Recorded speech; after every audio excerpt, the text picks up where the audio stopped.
soy Ana Gringa con acento y hoy día estamos aquí para conversar un poco sobre un estudio que dejó a alguna gente en el internet en pánico.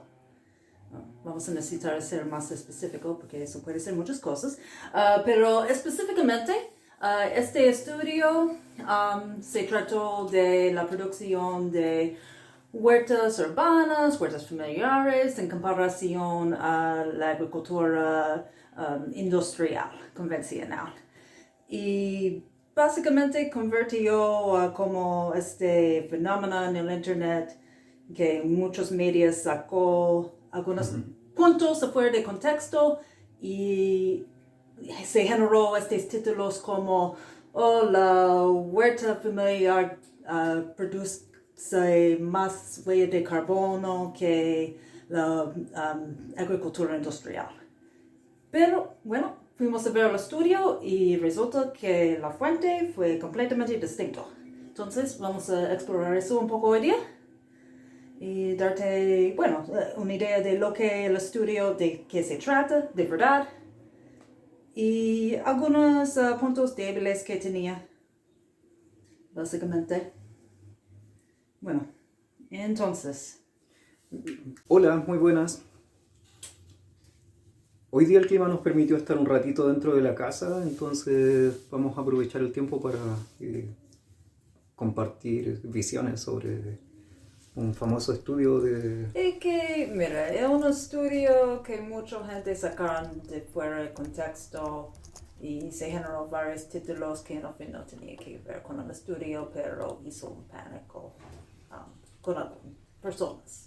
Claro, tiene que ver con la huella de carbono y cómo la agricultura urbana, agricultura comunitaria urbana y agricultura familiar en climas fríos, ¿cierto? En el hemisferio norte son la mayoría. Sí, el estudio pasó en Nueva York, Londres, Alemania, París y partes de Polonia. Claro, entonces en cómo la huella de carbono muchas veces es más alta que lo que logras mitigar con el huerto. Según lo que dice por encima muchos de los titulares de noticias de gente que leyó parcialmente el estudio y están compartiéndolo.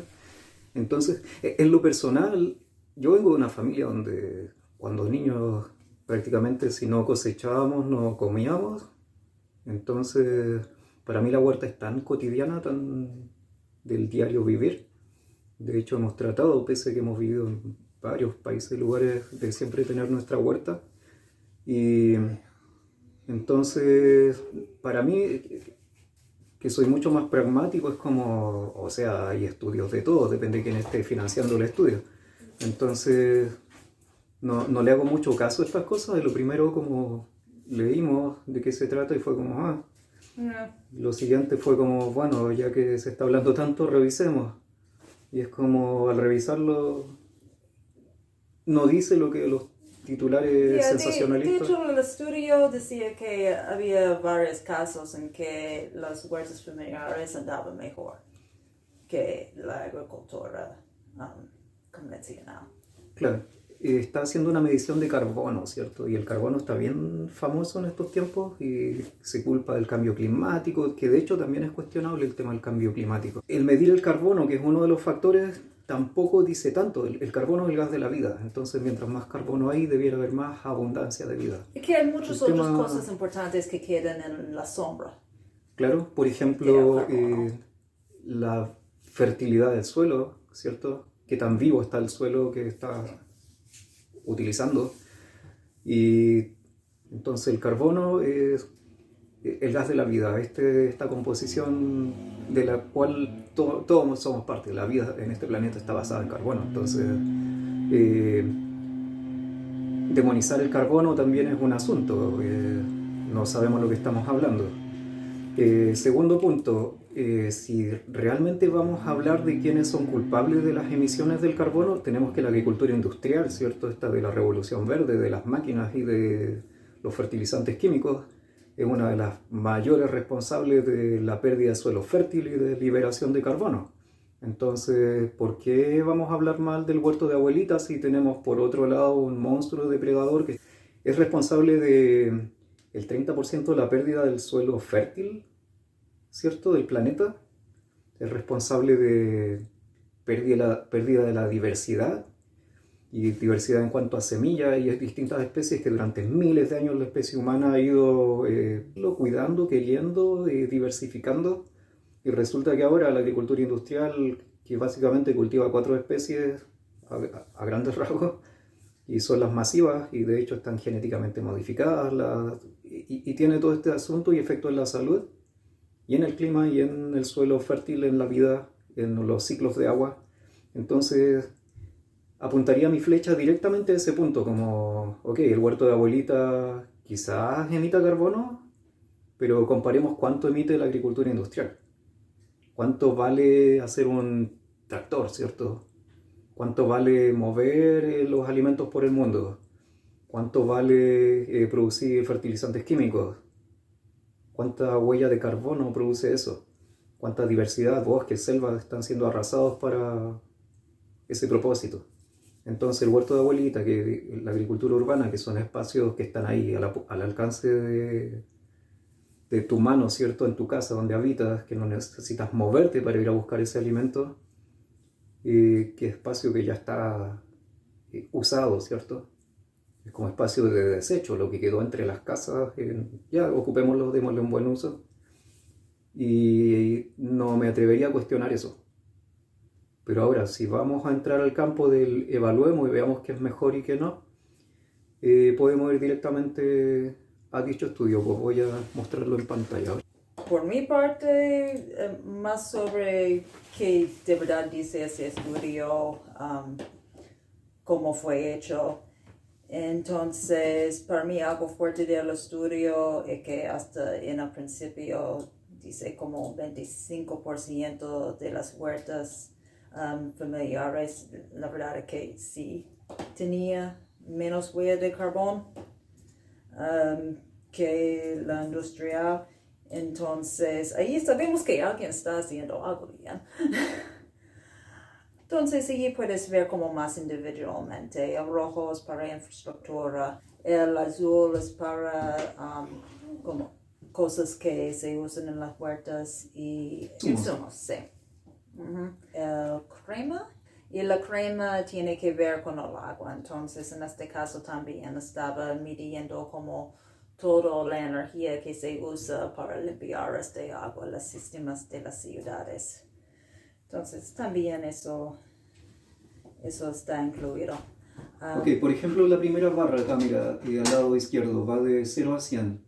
Tiene una pequeña fracción crema, una pequeña fracción azul y una grande fracción roja. ¿Qué quiere decir eso? Sí. Que la granja, cada barra es una granja, ¿cierto? Mira, cada barra es una granja individual. Entonces se puede ver que tienes un gran rango. Ok, y esas granjas, entonces lo primero serían huertos comunitarios. De esos, en el estudio se contaron 9, ¿cierto? Sí. Bueno, sí, el segundo, los granjas urbanos, esos son granjas que están hechos profesionalmente. Entonces, esta parte solamente está mostrando como el porcentaje de la huella de carbono, de que se contiene, pero no necesariamente cuánto es. Que también en el mismo estudio, como dije antes, dicen como 25% de las huertas individuales tenían una huella menos que lo industrial. Porque acá hay 55 huertos que se estudiaron que fueron huertos individuales. Sí. Que son todas estas barras que hay acá a la derecha, ¿cierto? Entonces, de esos 55 huertos, vemos que, mira, 1, 2, 3, 4, de hecho más de la mitad, invirtieron en barras rojas, ¿cierto? Que es la infraestructura, según esto. Entonces, mira, en lo personal, yo nunca invierto en infraestructura. Y bueno, eso es parte de lo que hace la gran diferencia, que puede ser que tiene gente que no tiene mucha infraestructura, puede ser que tiene gente que están haciendo huerto de Home Depot, no sabemos. Claro, vamos a hablar del huerto como de ferretería. Ahora, estas personas que están haciendo huerto aquí invirtieron todo este lado de estos 55 casos, ¿cierto?, de huertos individuales. Ellos invirtieron casi toda infraestructura, como que construyó un tremendo invernadero y lo dejó ahí. Ese es su asunto. El segundo, tercero, cuarto, quinto, todas esas personas construyeron. Yo diría que son inexpertos, que nunca han sembrado nada. Acá tenemos todo lo opuesto. Es alguien que en lo que más gastó fue en insumos, como en fertilizantes, tierra, quizás plantines. Todo eso entra al campo de los insumos. Pero es uno de 55. Y lo que queja mucho el estudio, hablan mucho de como las camas elevados, la estructura que se usó para hacer eso. Camas elevadas son estos tablones o Sí. estos cajones que se les añade tierra, que de hecho la tierra puedes comprarla también. Y ahí mismo cultivas. Yeah, the people who made this study really don't like raised beds. De hecho, otro tema del estudio es, o lo que me decías, respecto a que un estudio que se realizó solo durante un año, ¿cierto? Eso es la parte raro, que mira, comenzaron a hacer este estudio en 2019, sí, o 2018, pero solamente analizó una temporada. Entonces, no sabemos, quizás esta temporada fue súper mal, quizás algunas de estas personas estaban recién comenzando. Yo sé que no todos estaban recién comenzando, porque también decía que había algunas huertas que se habían establecido hace 100 años detrás, pero otros no. Entonces, de vuelta tenemos un súper gran rango. Y parte de lo que hicieron para calcular esta huella de carbono fue, ¿cuánto dura esta infraestructura? Y uno de los puntos que dicen es que muchas veces sacaron la infraestructura. Entonces no recuperaron la huella de carbono que vale la infraestructura. Eso quiere decir que hubo gente que hizo invernaderos que retiró a los 3 meses, 4 meses. ¿Cuánto nos dura la temporada de cultivo en el hemisferio norte? 5 meses? Depende 5 de qué tan al meses. norte estés, pero Sí, pero también depende del clima este año. Eso es parte del problema, de que solamente miraron un temporal. Y hasta ellos dicen eso en el estudio, que es uno de los puntos débiles, porque Ahora, no pueden sacar como mejor imagen por la general. Ahora este gráfico está hablando aquí de la cantidad de años en la que se recupera la inversión, ¿cierto? Sí, basado en lo que sacaron desde un año. Entonces aquí tenemos este primer año que sería el pico gigante, ¿cierto? En ambas barras, que sería en el año en que se invirtió en esa dicha infraestructura, se causó una huella de carbono así de grande, ese primer año, o esos primeros meses, ¿cierto? Y ellos están calculando que esa huella se mitigaría. ¿A cuánto? ¿A los 100 años? ¿A dónde llega esta Bueno, curva? dice como la primera, las 25. huertas comunitarias, dice que nunca llega al punto que cancela la huella de carbono de la infraestructura, los insumos, todo de eso.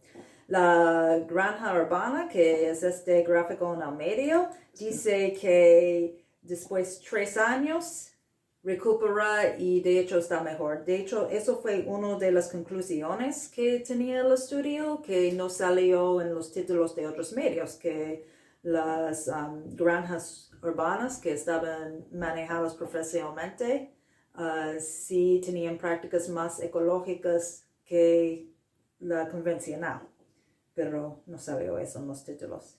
Dicen específicamente en el estudio eso. Y la última es las huertas individuales y dicen como después de 80 años. Pero de vuelta, eso como mucho adivinar sobre la infraestructura. Y un punto interesante sobre las huertas colectivos, no sé exactamente cuánto eso tenía impacto en los cálculos que hicieron, pero un punto que ellos decían fue algunas veces comienzan como huertos colectivos en sitios, en ciudades, y después se necesita mover porque el terreno, el sitio no es de la gente, no tiene ninguna protección. Entonces de repente está en cortajes y venden y necesitan sacar toda la infraestructura. Entonces mencionaron eso, que puede ser una razón que está más alto allí, la huella de carbono. Ajá. Claro, el tema de la mitigación, si yo hago un estudio en 3 meses, no sé, 5 meses, y digo, este estudio se va a pagar de aquí a 80 años, es como estoy especulando, no tengo idea de lo que va a pasar en el clima, no tengo idea de lo que va a pasar en la producción. Suele ser que la gente que está comenzando el primer año invierte más tiempo, recursos y no les resulta. Y no podemos decir, ok, no les resultó, gastaron $500 en poner su huerta y recuperaron 3 lechugas. Y entonces quiere decir que la huerta urbana uno tiene un déficit de 595, no sé, y números locos que no son reflejo de la realidad. Porque resulta que cuando uno comienza un huerto está aprendiendo, gasta más insumos, tiempo, y cuando ya aprende a manejarlo, el gasto es menor. Y la infraestructura es solo el primer año, después depende de lo que esté invirtiendo. Yo, como digo, nunca uso invernadero ni ese tipo de cosas. Entonces no puedo decir de aquí a 100 años ese agricultor va a seguir cometiendo los mismos errores que el primer año. Entonces, en ese sentido, el mismo estudio lo reconoce. Es parte de sus puntos débiles de los que habla. Y otra cosa que el estudio reconoce es que, bueno, los datos eran reportados por la gente que están allí haciendo los huertos. Entonces, estaba como, mira, puede ser de repente que algunos de nuestros datos no son tan confiables. Otra cosa que de hecho dice aquí en el estudio abajo el gráfico, que eso es interesante, dice que de los 73 sitios, 22 lo que tenía más impacto en su huella de carbono era composting hecho en una manera mal. No sé donde tenía eso medido en las barras de arriba, pero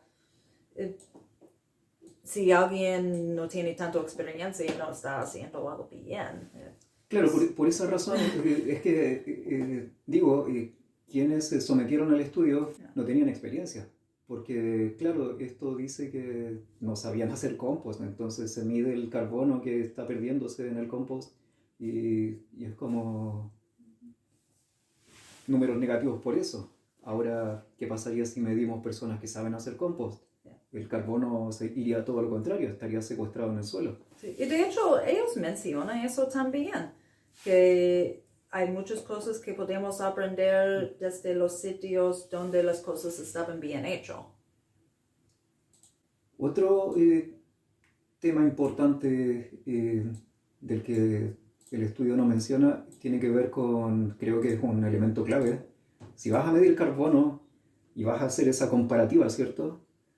Midamos cuál es el carbono que tiene un tomate de supermercado que viene de México o de la India. Entonces, en el estudio que estamos viendo ahora, no consideran el ahorro de carbono con el hecho de tener la huerta en tu casa. Que eso debiera ser calculado igual, si estamos hablando de comparativa, ¿cierto? Bueno, es que cuando estaban calculando la huella de carbono para los sitios, también incluyeron como algunas millas, imaginando cómo sería para ir entre un supermercado y la casa. No tenía sentido. Claro, pero lo que voy es que el tomate mexicano puesto en el supermercado, si vives en Perú, no tienes que calcular el trayecto completo, no es como creció ese tomate en el supermercado y está ahí. Mira, y la verdad es que tomaron eso en cuenta. De hecho, tenía un cálculo bien, con muchos factores para eso. Lo que hicieron es que miraron por cultivo, entonces vieron como la proporción dentro de un supermercado para hacer como algún promedio de la huella. Espero dejarles más dudas que respuestas. y que toquemos este tema que es bien importante, sobre todo porque se está amasando bastante el tema de los impuestos por carbono. Entonces, si el carbono es como tan un asunto de medición, de si lo estamos haciendo bien o mal, entonces yo diría que conviene que hagamos nuestros propios estudios independientes y se considere todo el abanico lo más que se pueda en distintos climas, en distintas situaciones, y podemos usar este estudio como referente de un primer paso, pues, y de ahí se le van añadiendo más cosas y volviéndolo más fidedigno, por así decirlo. Porque no puedes hacer un estudio que arroja resultados imparciales, que el tiempo en el que se realizó el estudio es tan corto, que no, teniendo en cuenta que la agricultura es algo tan multifactorial, y tener conclusiones reales, para mí el estudio no concluye nada. Pero sí marca pie como a... podemos hacer algún estudio independiente entre personas independientes, porque yo lo que temo es el tema de los impuestos por carbono y que si finalmente se termine como prohibiendo la agricultura de autoconsumo, porque alguien sacó un estudio que pagó una transnacional gigante y ni siquiera sabemos lo que hay involucrado en dicho estudio. Entonces, eso me queda a mí como tarea y de ir documentando también. Si invertimos en infraestructura o cosas como considerarlo. Y nada, espero... Y bueno, también como leer la fuente, porque en el fin del estudio decía que había varios lugares que estaban haciendo cosas mejor que la convencional. Y decía como, mira, aquí hay algunas prácticas sí que se pueden hacer, como manejar el compost bien, enseñar gente cómo manejar el compost bien, eso hizo una gran diferencia. Sí. Mencionó uso de materiales reciclados para infraestructura también. Claro. Y hasta decía como, eso fue algo que no mencionamos, por todos los sitios por lo general había cultivos específicos que tenían menos huella de carbón en un sitio familiar que la convencional, por ejemplo los tomates. Ajá. Sí. Sí, yo añadiría también todas las técnicas que son de cero labranza, de no mover el suelo, de trabajar con mulch, porque si estamos hablando de carbono, pérdida de carbono, es ahí donde está la mayor fuente. O sea, si tienes el suelo abierto al descubierto y sin ninguna cobertura, eso, el carbono y muchas otras cosas se van a tender a evaporar o lavar con la lluvia. Manejo de agua es otro, sí, porque eso fue otra razón que algunos lugares tenían una huella más alta de carbón, porque estaba dependiendo del agua de la ciudad en lugar de manejar bien el agua de la lluvia, por ejemplo. Claro. Y cómo está la forma de su suelo, cuánto agua necesitan, cómo están ocupando el agua que recibe. Claro. Entonces, lo mismo, si tienes suelos cubiertos vas a gastar menos agua. Y va a haber menos erosión de suelo. Va a haber más este crecimiento paulatino de cada vez vas a ir produciendo más y tu suelo va a ser más fértil. Entonces ahí está el concepto de agricultura restaurativa, ¿cierto? Y no lo contrario, que hace la agricultura industrial bioquímica, química,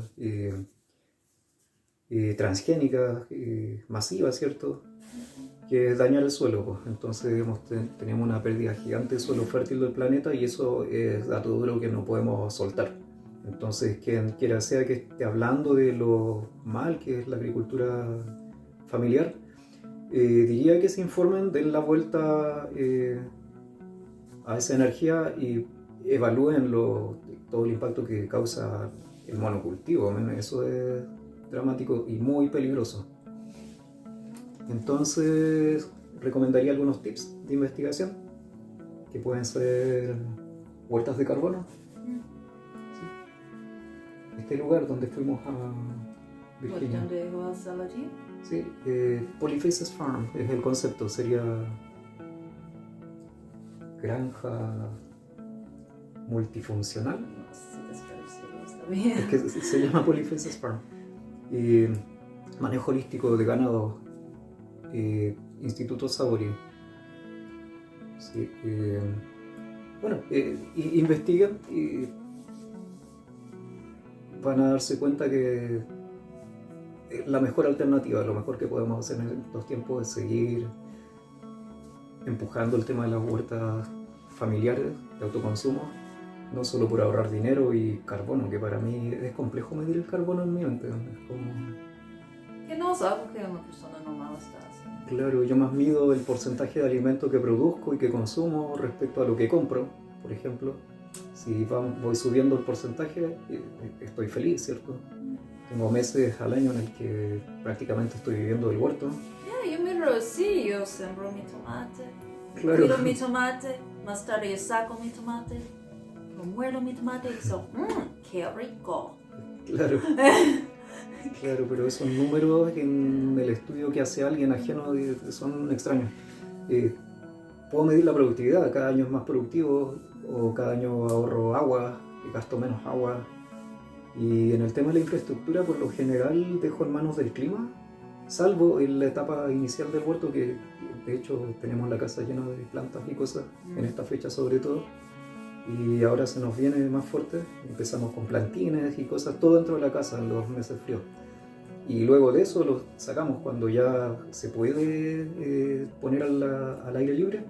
Entonces yo no voy a ponerle el gasto de calefacción de la casa al estudio que medición de mis plantines, porque es algo que usamos en lo cotidiano. Entonces eso... Y pues algo de la infraestructura que contaron fue medidas ridículo, como cosas como si tú tienes como un camino de concreto, contaron cosas así, no necesitas tener un camino de concreto en tu huerta. Como traer tu tierra desde Sí, el Tíbet. Cuarzo del Tíbet, en mi huerta, huella de carbono. Bueno, eso. Espero les haya servido. Cualquier cosa nos preguntan y estamos al habla.